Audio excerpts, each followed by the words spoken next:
Hello, everybody. Happy holidays. Hope you're all having a wonderful holiday break, and we're coming up on the end of the year. And I want to talk about personality profiles.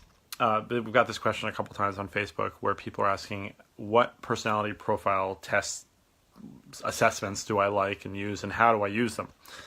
So I'll try to give as succinct an answer as possible. There are so many out there. There's the ones that many of you have heard of, like DISC and Myers-Briggs and Colby and Strength Finders and Colored Brain. There's so many different ones out there. And I think there's a couple things you have to figure out. One, first of all, is figuring out how to use them in terms of hiring.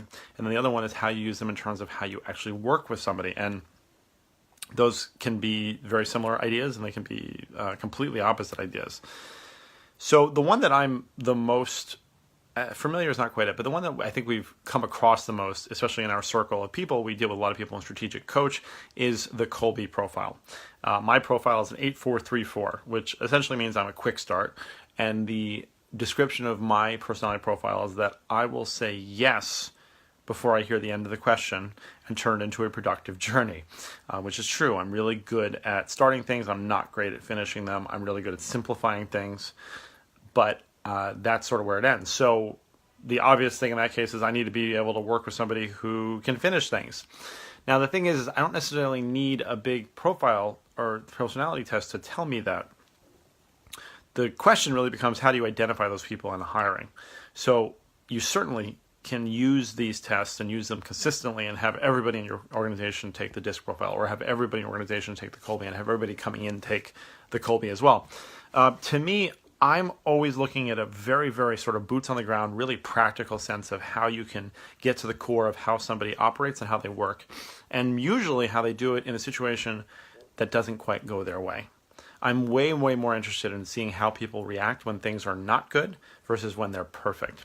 So by that very nature, one of the things that we do, like if we hire a writer, I would never, ever ask a writer to give me a sample portfolio, because they could give me a 600-word blog post that took them 3 months to write, that went through 5 drafts that they showed to their writing professor at their college and 2 of their friends, and it's been polished and perfect. I would much rather give that person a really crappy piece of copy and say, make it better, and give it to them and have them do that in a certain amount of time. That's always much more interesting to me. And like if you're looking at a programmer, don't ask a programmer like, hey, go to this, make a web page and create a checkout button. No, I want to give them a page with a checkout button that doesn't work and say, find the problem and then fix it. So that's one thing for me.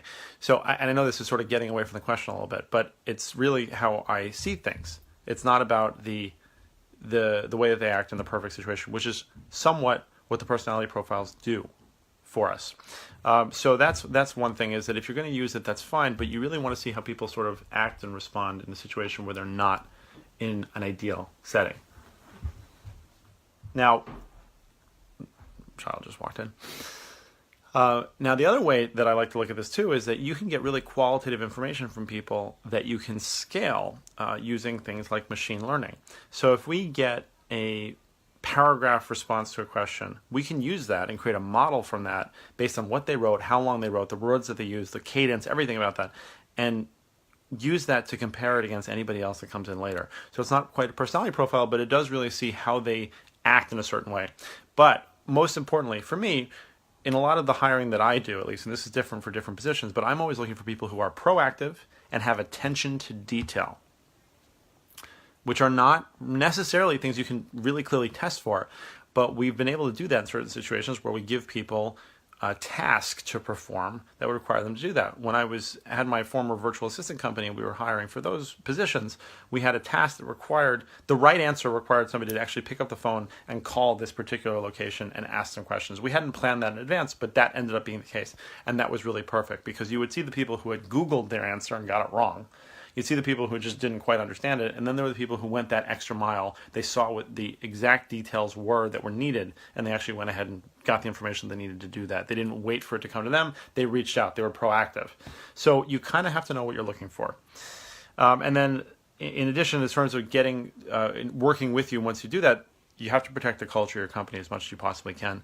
And sometimes the only way to do that is to have that potential candidate work with that team for a week or two, maybe, depending on what that time is, to really see it.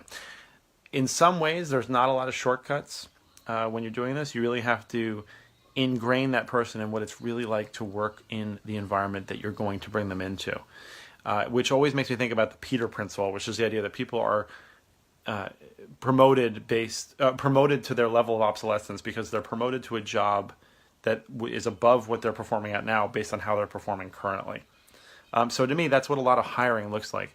So all that to say, coming back to the personality profiles, so far in my work, the favorite and the most useful has been Kolbe, but it really doesn't tell the whole picture. I think that you need a lot more to it. I think it's a really important piece of the puzzle. And if nothing else, if you know that somebody's a quick start, like on my team, we basically have 3 quick starts and 1 long fact finder. So it becomes very clear that the operations of the business, the biz ops, really should not be in the hands of any of the quick starts. It really needs to be in the long fact finder. Whereas the idea generation shouldn't be stuck with that long fact finder. So to me, again, the personality profiles become really more useful once you're using them in your actual working environment. Hope that's helpful. Hope you all have a wonderful and happy new year. See you in 2019.